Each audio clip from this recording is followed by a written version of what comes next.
They called it glamour, but for some stars, glamour came with a syringe, a bottle, or a pill. From Errol Flynn's vitamin C injections to Elizabeth Taylor's hidden painkillers, these 18 Golden Age icons lived with addictions as dramatic as their roles. Number 1. Errol Flynn, Robin Hood. With a syringe, in 1959, Errol Flynn collapsed in a Vancouver apartment. Bloated, pale, and shaking. The headlines blamed a heart condition. But Hollywood insiders knew better. The swashbuckling rogue who had once leapt from castle walls now couldn't lift himself from the floor. His sword fights were long gone, but the real duel had been happening behind closed doors, and this time, the villain won. Flynn's rise to fame was meteoric.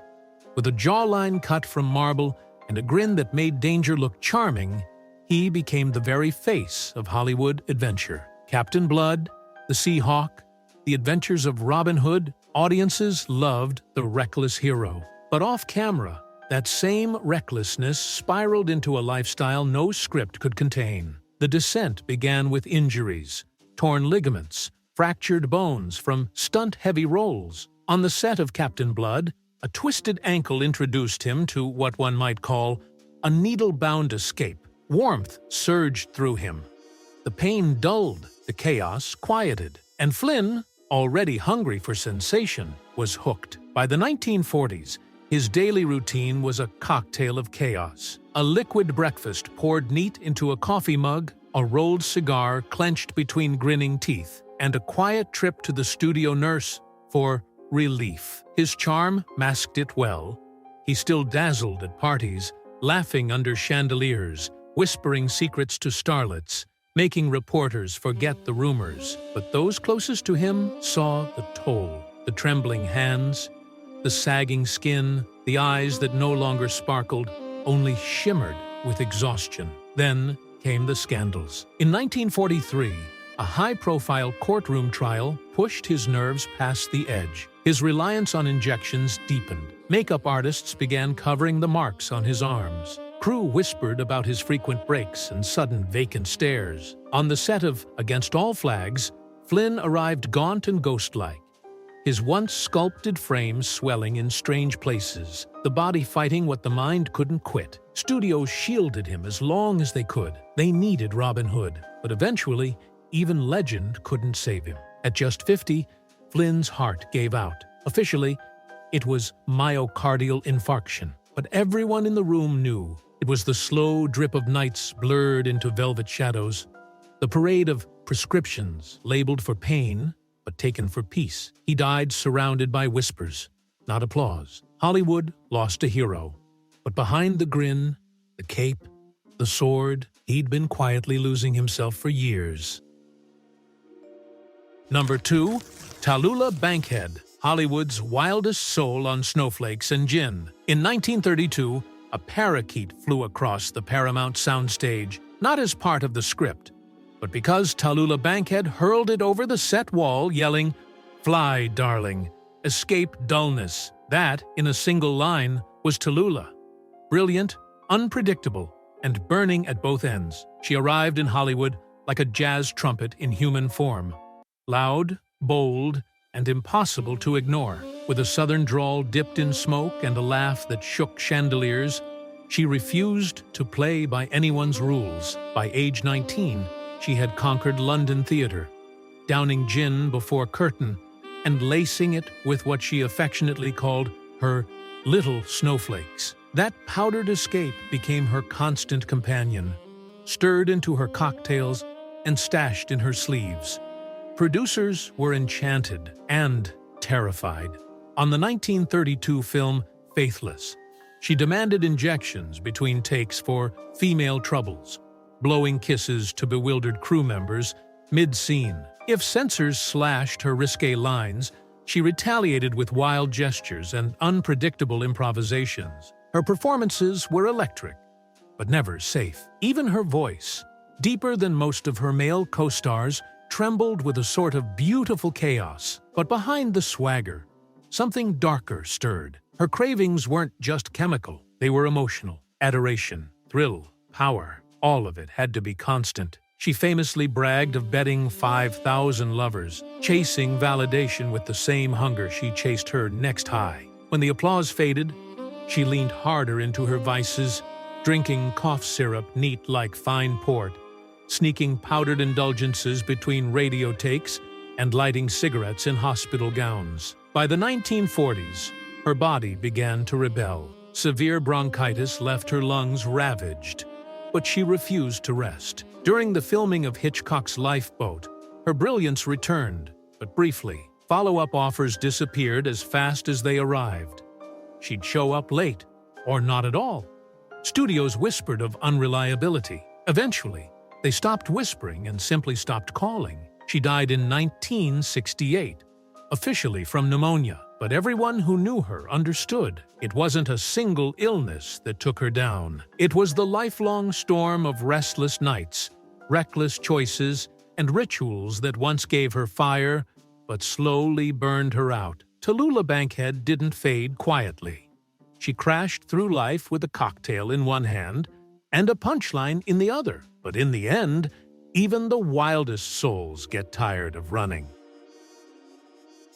Number 3. Elizabeth Taylor, Cleopatra's crown hid painkillers and champagne. In 1963, she stood draped in gold as Cleopatra, commanding a record-breaking paycheck and a set the size of an empire. But beneath the ornate crown and the violet eyes was a woman propped up by injections, champagne toasts, and whispered prescriptions that no one dared question. Elizabeth Taylor entered fame before her bones had fully grown. At 12, she was already a star. But with that spotlight came spinal pain, strict diets, and a pressure to perform through every fever and fall. By her 20s, horseback injuries, childbirth complications, and studio demands had made physical pain a daily visitor. Doctors handed her relief with a smile, medicine that turned into a habit. While filming Cleopatra in Italy, her routine blurred into something clinical. Set medics administered what they called supportive injections to keep her upright during grueling shoots. She joked about it, saying, "I'm the most expensive pincushion in Rome." But behind the humor was something more fragile. Even off-set, she carried pill bottles labeled E.T.'s Buddies, tucked among her jewelry like tiny, glinting secrets. Publicly, the world watched her love story with Richard Burton. Fiery, glamorous, and scandalous enough to sell papers worldwide. But privately, their romance was drenched in toasts that started before noon and often ended in arguments, silence, or another refill. When they divorced, the void was crushing. Friends noticed she started reaching for her prescriptions more often, not just for pain, but for loneliness. By the 1980s, the toll was visible. She collapsed in West Hollywood after mixing too many of the wrong things. That scare landed her in Betty Ford, one of the first megastars to publicly seek help. She emerged stronger, turning her pain into advocacy. She championed AIDS research with the same passion she once reserved for diamonds and directors. And yet, the battle never fully ended. Relapses flickered, quiet hospital stays returned, and the old cravings never truly vanished. When she passed in 2011, the world mourned a screen goddess. Her jewels were auctioned for millions, but what mattered most was invisible. The quiet strength it took to survive fame, the courage it took to heal, and the heavy price of being a legend. For all the crowns Elizabeth wore, it was the invisible one, the weight of her survival, that left the deepest imprint. Number 4. Judy Garland, the studio's porcelain doll on pills. Since 16 in 1939, she sang Somewhere Over the Rainbow. But in real life, Judy Garland was already trapped in a storm. At just 16, the studio had given her fame, adoration, and gowns that sparkled like stars.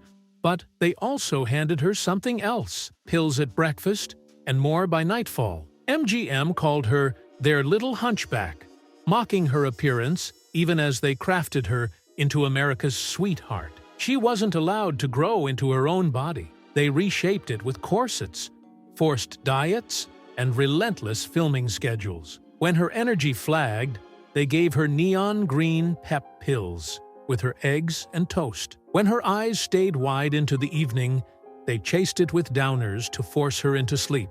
Judy's calendar read like a battlefield. Rehearsals, radio, publicity, stage. But her body was running on chemicals, not rest. As the years passed, the dosage grew. By the time Meet Me in St. Louis wrapped, her tolerance was so high that even silence made her jitter. Friends recall her pacing the halls at 3 a.m., cigarette shaking in hand, reciting lines to the wallpaper as if the cameras were still rolling. Her first marriage to bandleader David Rose did little to soothe her spiraling mind. When she gave birth to Liza in 1946, withdrawal symptoms struck so violently that nurses were ordered to ease her tremors with another dose, right there in the maternity ward. On screen, she glowed. Off screen, she unraveled. By 1950, MGM dropped her, the very studio that built her image. In the aftermath, she locked herself in a hotel bathroom and reportedly reached for a shard of glass. The tabloids spun it as scandal. But those who loved her knew Judy was drowning in expectations no one could survive. She staged comebacks.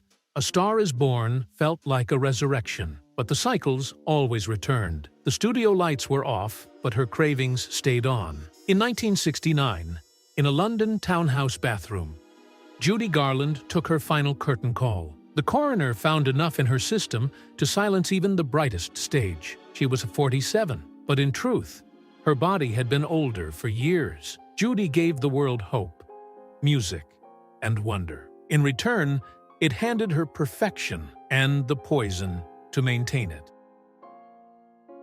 Number 5. Clark Gable, the king who couldn't quit. In 1939, Clark Gable stood on the set of Gone with the Wind, cigarette ash drifting down onto Scarlett's dress between takes. He was Hollywood royalty, rugged, composed, untouchable. But even then, his heart was starting to whisper what the studios refused to hear. Gable wasn't born with that effortless masculinity. He built it.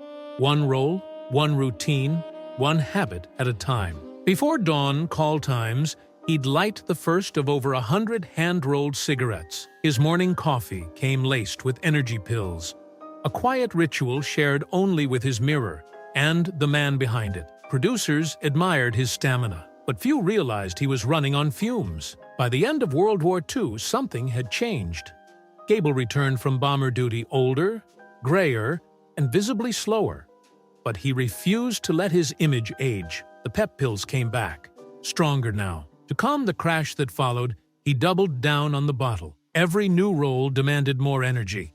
And the energy came from labels, not rest. Studio executives noticed the cost. He'd sweat through wardrobe fittings, his hands shaking as he signed autographs for adoring fans who never saw the fatigue in his eyes. During the 1955 shoot for Soldier of Fortune, chest pains struck without warning. Doctors begged him to slow down. He didn't. Instead, he switched to filtered cigarettes and added a nightly glass of bourbon as a reward for making it through the day. But the final blow came in 1960. On the blistering Nevada set of The Misfits, Gable pushed himself past the edge. The desert sun beat down. Co-star Marilyn Monroe recalled him chain-smoking between every take, sweat pouring down his face, his body locked in a constant battle against itself. He wrapped the film on a Friday. On Sunday, his heart gave out. Clark Gable died 11 days later, age 59. Officially, it was a heart attack. Unofficially, it was the long, slow corrosion of a man who couldn't quit. Not the cigarettes, not the pills, not the image of being the strongest man in the room. He played Rhett Butler to perfection. But even Rhett knew when to walk away. Gable never did. And that, in the end, was the role that cost him everything. Number 6. Vivien Leigh, Blanche Dubois in real life. In 1951, when Vivien Leigh whispered, "I have always depended on the kindness of strangers," as Blanche Dubois, the audience heard a performance. But for Vivien, It was a confession. She had already won an Oscar for Gone with the Wind, captivating the world as Scarlett O'Hara. But behind the elegance was a mind at war with itself. Long before bipolar disorder had a name the public understood, Vivien was battling invisible storms. One day, she would wake with radiant ambition, devouring scripts, painting her lips red, and rehearsing until dawn. The next, she couldn't get out of bed, her voice locked behind silence and trembling hands. To the studios, she was irreplaceable, until her unpredictability became inconvenient. Doctors prescribed her day savers to mask the depression and brandy nightcaps to soften the crash. She called them her balancing act, but the cracks were beginning to show. Her husband, Laurence Olivier, adored her brilliance, but couldn't anchor the spiraling highs and lows. When she miscarried, again and again, friends whispered that the strain of the treatments might be too much. But Leigh pushed forward, determined not to let her shadows reach the spotlight. While touring a streetcar named Desire, her rehearsals blurred into obsession. She memorized every line, not just her own, but the entire cast's. The intensity was electric, but on the final night, she collapsed backstage, weeping into her costume as if Blanche had swallowed her whole. Still, she pressed on, until tuberculosis re-emerged. While filming Ship of Fools, her coughs were so violent they stained tissues with blood, yet she kept working.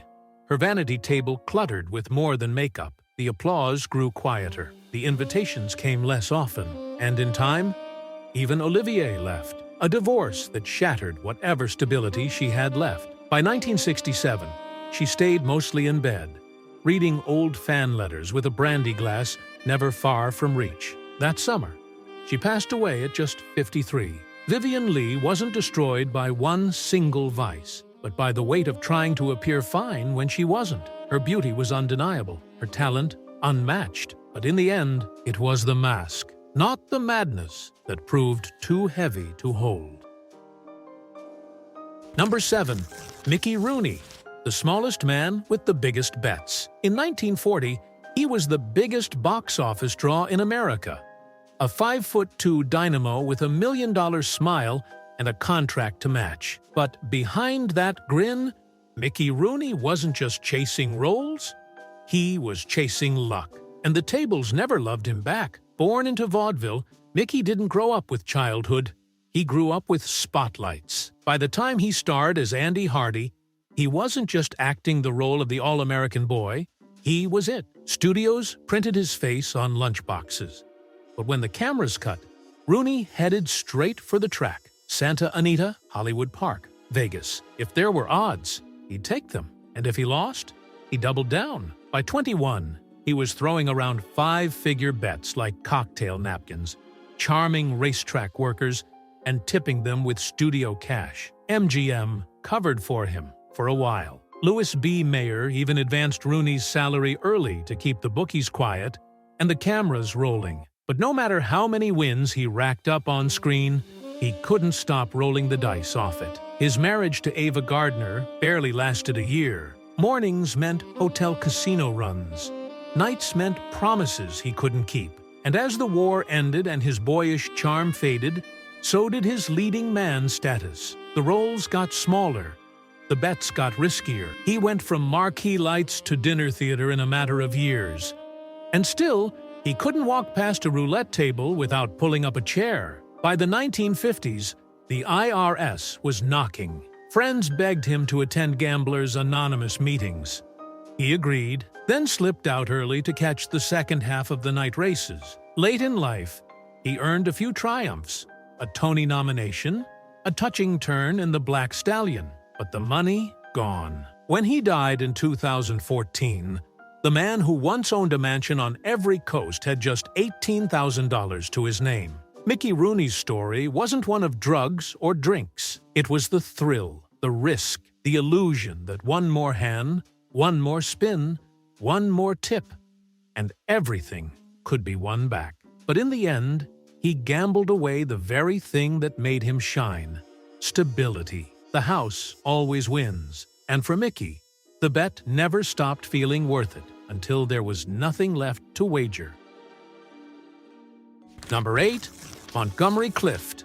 The face they rebuilt, the soul they couldn't. In 1956, Montgomery Clift left a dinner party at Elizabeth Taylor's house, and within minutes, his car lay wrapped around a telephone pole. His face, once considered one of the most beautiful in Hollywood, was shattered. But it wasn't the crash that truly broke him. It was what came after. Before that night, Clift had been redefining masculinity on screen.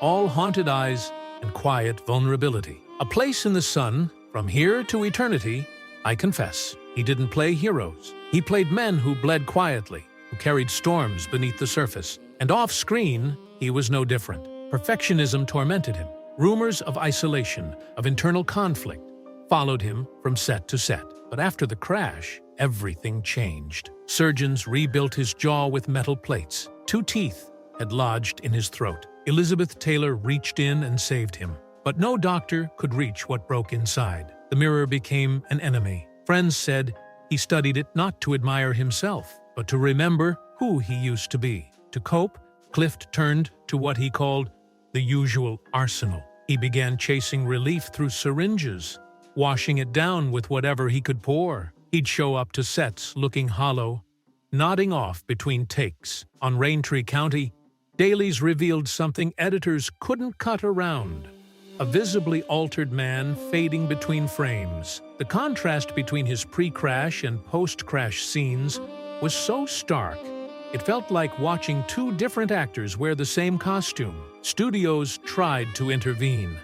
His friends staged heartfelt pleas, but he called them emotional muggings. He would retreat to hotel rooms, draw the curtains, and play records so loud the wallpaper seemed to shake. Blood-stained tissues would litter the floor by morning. And yet, when he stepped onto a set, something of his old self flickered back, just long enough for a take. By 1966, his memory had started to slip. His liver was swollen, his body frail. One night, a friend heard him reciting Katharine Hepburn's lines to himself. "Gee, but I'd like to kiss you." Hours later, he was gone. Montgomery Clift didn't burn out in one moment. He eroded, quietly, tragically. Hollywood tried to rebuild his face, but it never could rebuild the man behind it. Number 9. Rita Hayworth. Gilda's glamour drowned in gin. In 1946, she tossed her hair and smiled. And in that moment, Rita Hayworth became Gilda. Sultry, powerful, untouchable. But as the applause roared, few noticed the silver flask tucked inside her handbag. Engraved to match her most iconic role, it wasn't just a prop, it was a lifeline. Born Margarita Cancino, she was molded into stardom by force. Her natural dark hairline was burned away with electrolysis. Her name was changed, her accent softened. Hollywood wanted her glowing, not grounded. Columbia Pictures reshaped her until she fit their fantasy. But they never asked who she really was underneath. That gap between the woman and the myth bred insecurity that never left. At press junkets, she drank quietly.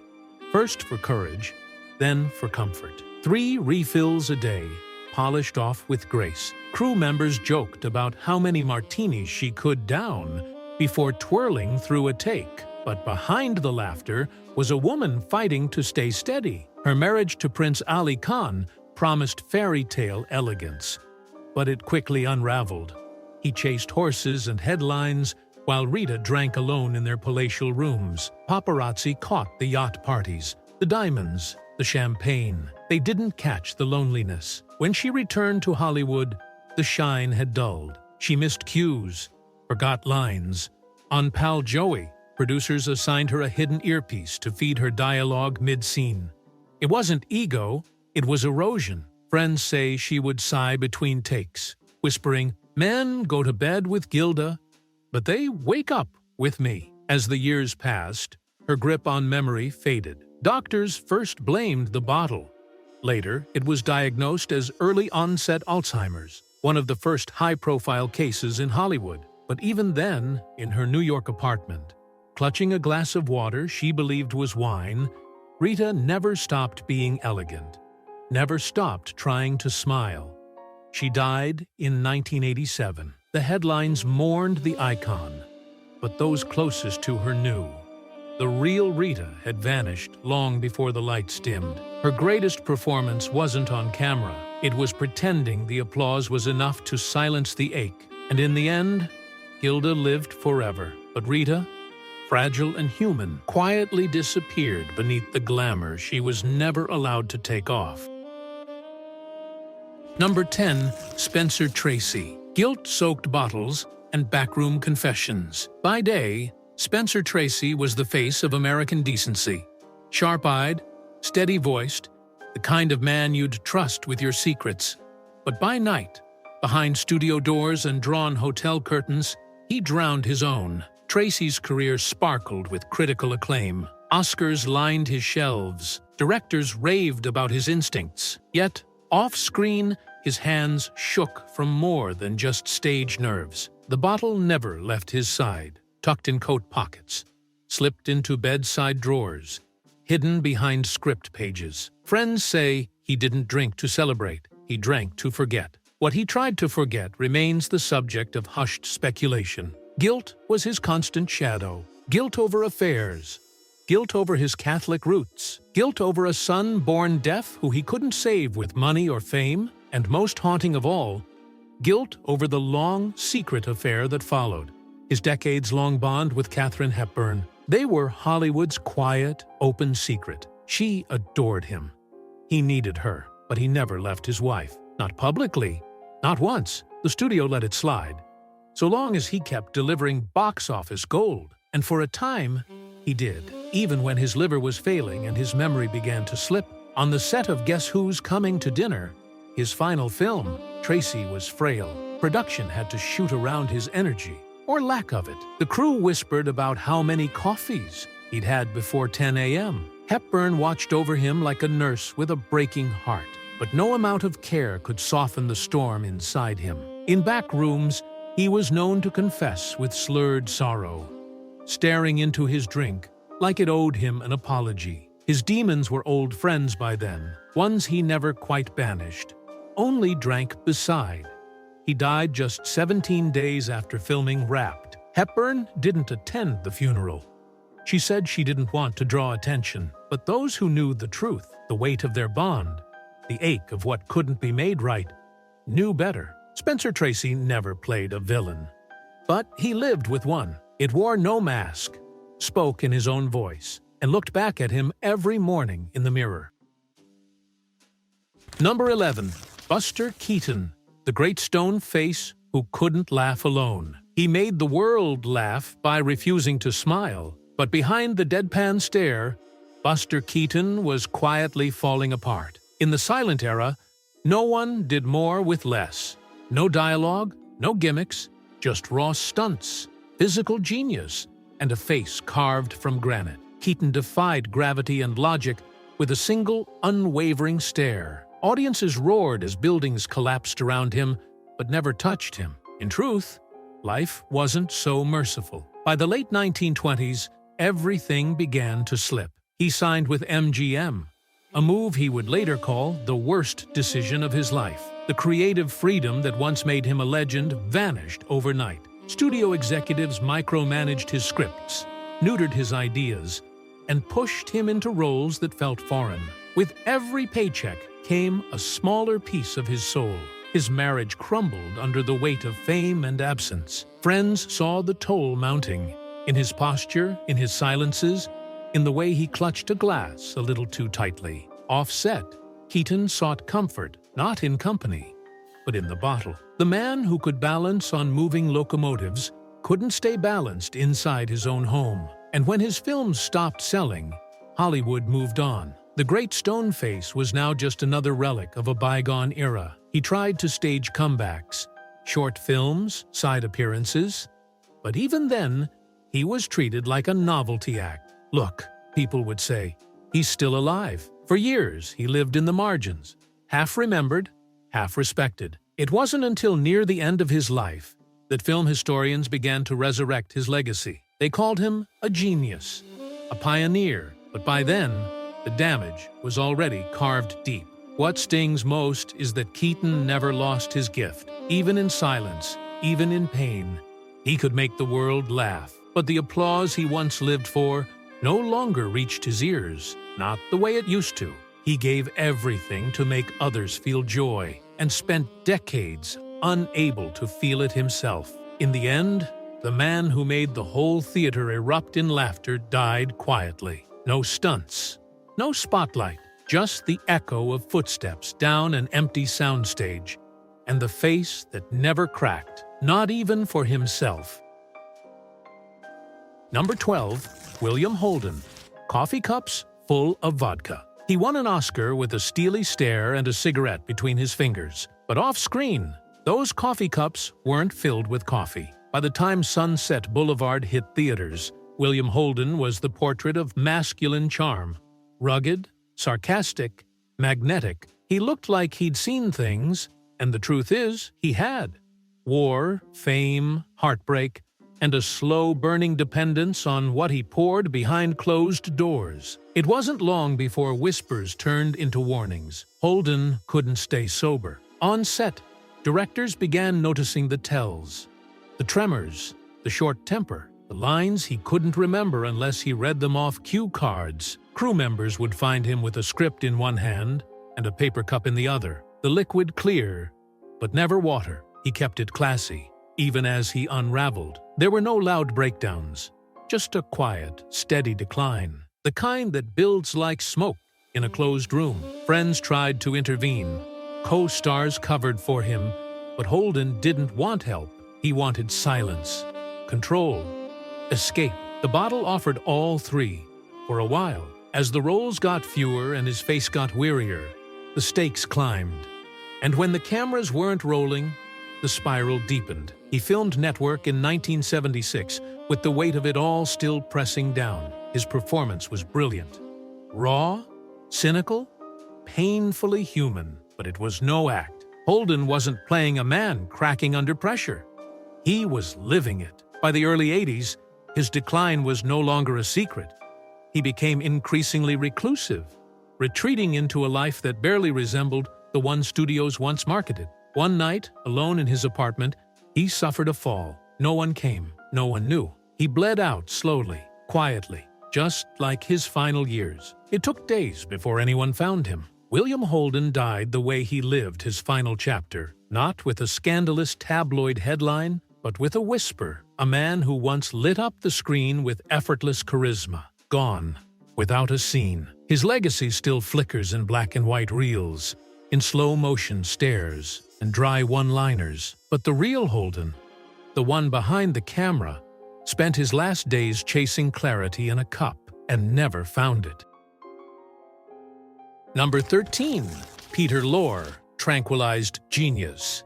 He had a voice like smoke and eyes like a haunted child, but behind that eerie brilliance was a man numbing himself one prescription at a time. Peter Lorre's rise was lightning fast. With M, he didn't just act, he possessed the screen, transforming from trembling victim to terrifying predator in a single breath. Hollywood didn't know what to do with that kind of genius, so they cast him as the creep, the killer, the coward. He became typecast, and slowly he began to believe that's all he was. By the time he arrived in America, the weight of exile, war trauma, and studio rejection had already taken a toll. His nerves were shot. Sleep came only in short, medicated bursts. And so began a lifelong dependency, not on fame, but on whatever calmed the tremors in his hands and mind. Friends described him as brilliant, but increasingly withdrawn. His laugh came late.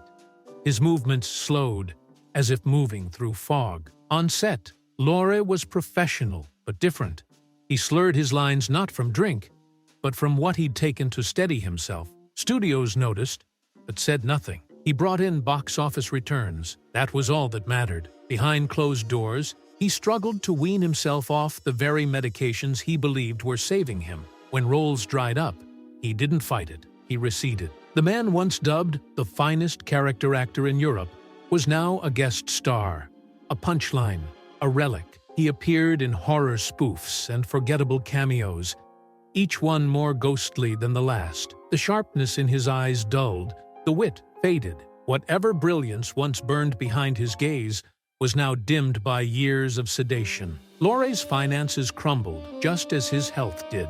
By the time he died in 1964, he was a shadow of the man who had once terrified audiences into silence. Few knew how much he suffered. Fewer still knew how much he tried to hide it. And yet, there's something painfully poetic about Peter Lorre, a man whose face embodied fear, but whose real battle was simply feeling anything at all. His genius never left.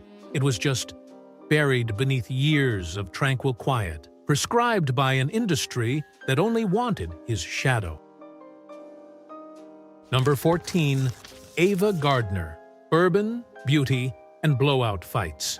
In public, she was all curves and confidence, the Southern siren who could silence a room just by walking in. But behind closed doors, Ava Gardner's life was more often filled with shouting matches, slammed doors, and the sound of bourbon being poured into crystal glasses. She wasn't built for the polite kind of fame. Born barefoot in North Carolina and raised on grit, Ava didn't beg for approval. She demanded it, and the studios adored her for it. Her face, with those feral green eyes and sultry pout, was made for Technicolor, but her fire? That was harder to tame. Her marriage to Frank Sinatra was legendary, and legendarily toxic. It wasn't a love affair, it was a collision. They drank, they danced, they screamed, they made up, then did it all again by morning. At parties, they'd vanish into side rooms, returning with flushed cheeks and glassy stares. Friends said she was hooked not just on the bottle, but on chaos itself. She needed the thrill, the spark, even when it left her scorched. The studios tried to keep her on a leash. They gave her scripts filled with tragic heroines and glossy gowns, but Ava kept rewriting the third act. She skipped interviews. She snapped at directors. She drank on set. Her beauty never faded, but her roles did. Slowly, Hollywood stopped calling, and Ava, she didn't chase them. Instead, she fled to Spain, then London, where the press was gentler and the nightlife louder. But by then, the damage was done. Years of heavy drinking left her health fragile and her hands unsteady. The same woman who once danced barefoot on marble floors now struggled to climb stairs without losing her breath. In the end, Ava Gardner lived alone. No kids, no entourage, just her memories, her regrets, and a body worn thin by the lifestyle she once ruled. She often joked that she'd lived fast, loved hard, and drank harder. And she wasn't lying. But beneath the punchlines and perfume was a truth more sobering. Ava wasn't destroyed by Hollywood. She was Hollywood, in all its beauty, brutality, and burnout. And by the time the curtain fell, she had nothing left to perform except survival. Number 15. Robert Walker, the studio's most fragile star. He had the face of an innocent and the eyes of a storm. In an industry that worshipped poise, Robert Walker was a bundle of nerves, talented, magnetic, and barely holding it together. To the public, he was the boy next door, charming in 30 Seconds Over Tokyo, hauntingly brilliant in Strangers on a Train. But those close to him knew the truth. Robert Walker's mind was a house of mirrors, and fame only sharpened the edges. The fracture started early. He fell deeply in love with actress Jennifer Jones, a romance filled with sweetness at first. But stardom has a cruel appetite. David O. Selznick, a powerful producer, took Jennifer under his wing and into his arms. She left Robert and their children behind, choosing career over family, mentorship over marriage. That betrayal shattered him. From that point on, his behavior became erratic. He wept on set. He'd disappear without warning. Friends described him as a man haunted by a heartbreak that wouldn't let go. He wasn't chasing fame. He was chasing peace. The studios saw it happening. They saw the emotional collapse in real time, but they also saw dollar signs. So they handed him scripts and prescriptions in equal measure, managing him like a risk portfolio. Whispered rumors circled that he was given tranquilizers to keep him functional between scenes. He was being chemically patched together for performances he could barely remember afterward. By the time Hitchcock cast him in Strangers on a Train, Robert had learned how to weaponize his inner chaos. His performance was mesmerizing because it wasn't entirely an act. The charm, the menace, the unraveling, it was all real, just repackaged for CinemaScope. But the cameras eventually stopped rolling, and the chaos didn't.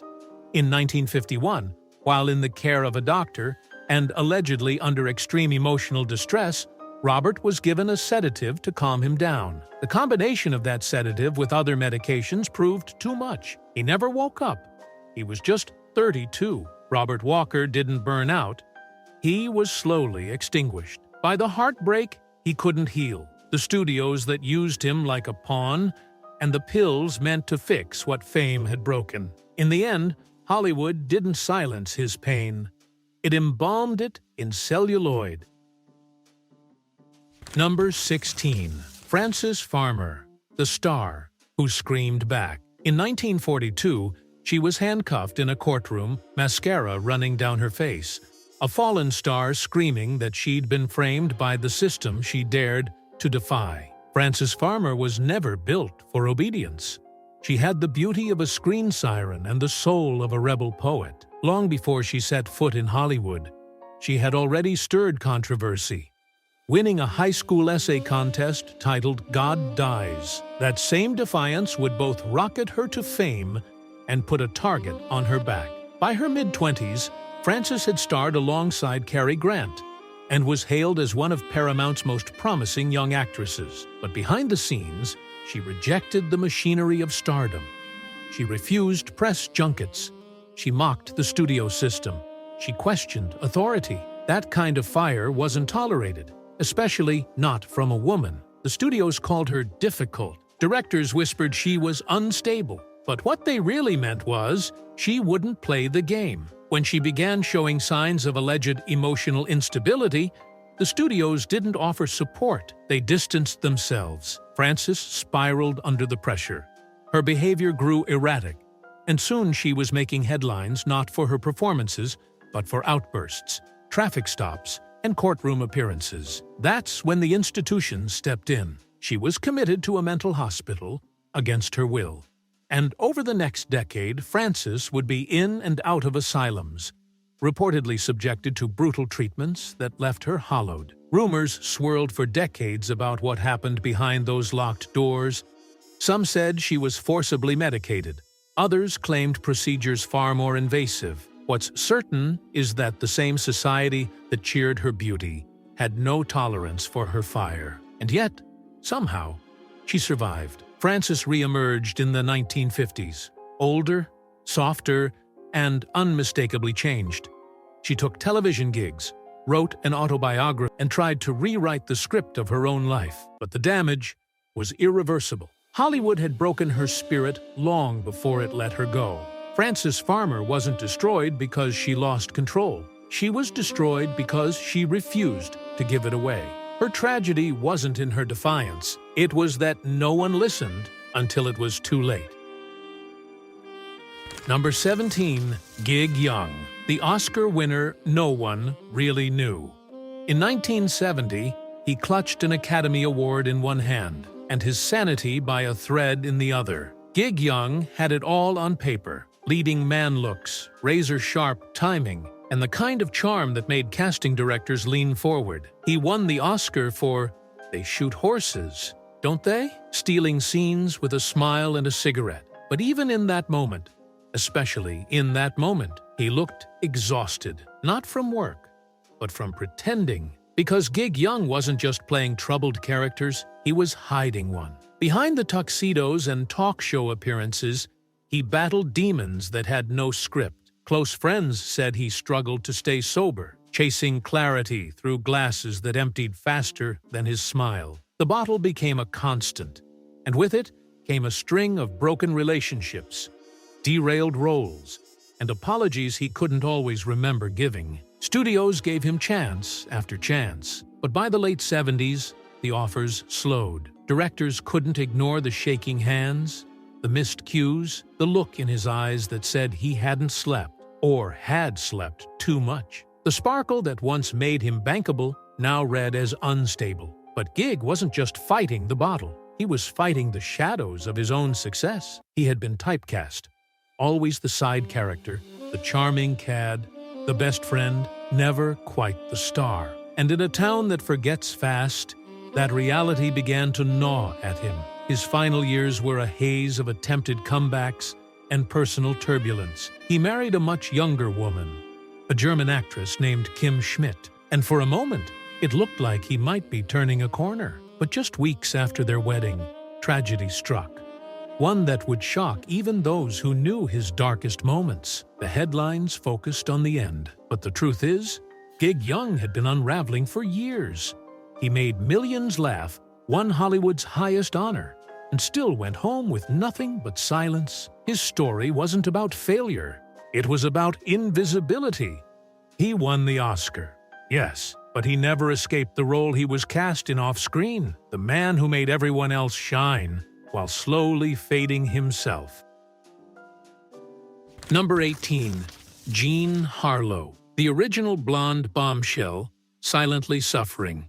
In 1937, Jean Harlow was America's platinum flame, glowing on every screen, yet fading fast behind the scenes. They called her the blonde bombshell, the woman who turned peroxide into power and innocence into innuendo. On camera, she sizzled, playful, magnetic, untouchable. But off-screen, John was a frail figure, trapped in a body that kept betraying her. The studios gave her silk gowns and diamond earrings, but never time to rest. MGM's Golden Girl was expected to be flawless, even as her health quietly unraveled. Friends noticed how often she fell ill.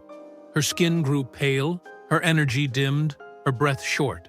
Whispers circled, but the studio spun excuses. It was exhaustion. It was nerves. It was nothing. In truth, it was everything. Her kidneys were failing, silent, brutally.